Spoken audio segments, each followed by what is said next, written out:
Final Fantasy VI is arguably the best Final Fantasy. There's some problems with it as far as balance towards the later part of the game.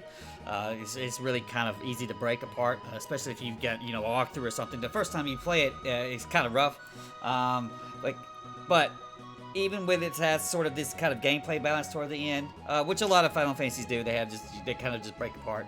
But it's still one of the, one of those super games, one of those freaking definitive moment games, and you play this shit, you're like, holy shit, this is what video games could be. And hell, I thought that Final Fantasy 4 on the Super Nintendo was freaking impeccable and amazing, and this just, I think, just shits on it. And I think this is better than Final Fantasy 7. The first one will always be special in my heart because, compared to other games at the time, this was really my first RPG. It just was impeccable for what it was. But 6 is that real standout, and even today, if you went back and play 6, the gameplay is still top notch. The story, even with kind of a bad translation, is amazing too. I heard it's got some it looks like some mobile type shit remasters or remakes, whatever it is. Just play the Super Nintendo one. I don't know what all that's available on. I'm assuming some various Super NES classics and stuff like that, or just get the ROM. But we're not here to talk about that. We are here to talk about a ROM hack for it, or a mod, or total conversion, how you want to think about it. And it's called Final Fantasy VI Return of the Dark Sorcerer. And holy shit, it's freaking great. And it was freaking awesome. I'll start off immediately with saying, well, it still follows basically the story of Final Fantasy 3. Or 6, whatever the fuck you want to call it. It still follows that story. For the most part, there's slight deviations, but they'll just kind of like, we'll replace like Locke. Locke is replaced with Cloud from Final Fantasy 7, and it'll have all these little replacements in there, and they'll have these little tweaks or nods that, if you're familiar with the game, you'll know. Oh, well, it's about time to talk to, the Emperor Jestyle, and this is the answers I need to do, and all that shit to get the best goodies. And all that stuff's still there. But they changed the characters, they changed the movesets, they changed the enemies, and all of the gear's been changed. And they might be rough sort of equivalences, and there might be nerfs. Stuff like the offering weapon that lets you attack 4 times in a row, that's been kind of nerfed. But what really gets this game is that if you play through the first one, 6 or whatever, and you're going through, they add enough stuff that they keep you constantly on your toes about what kind of shit they've added and what shit that they replaced.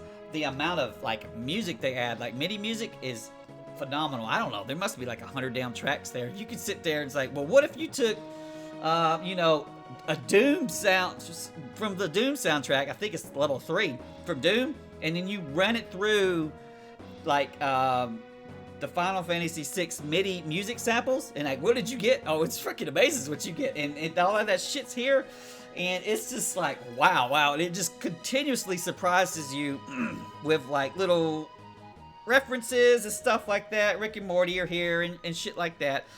Tons and tons of crap. Tons of stuff are added to the game. All kinds of new optional battles, secret battles. And as you're playing through, you're still running through basically the kind of checklist of Final Fantasy VI. You're going through Narsh, and then you're going through Figaro, and all the whatever they're calling it in these games, and you end up, you're going through the floating continent. All of that stuff's there.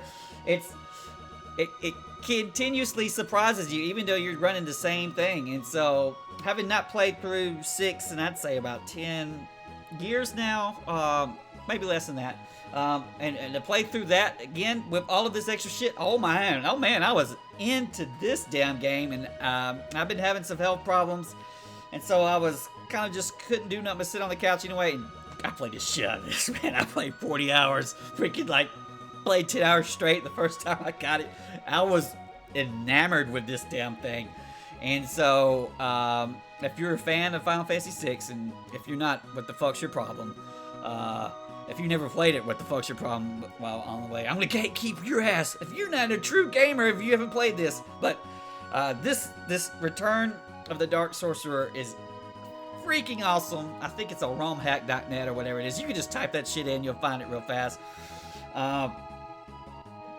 Awesome, awesome as fuck, and I don't want to spoil too much, so I'm only showing like the beginning bit here.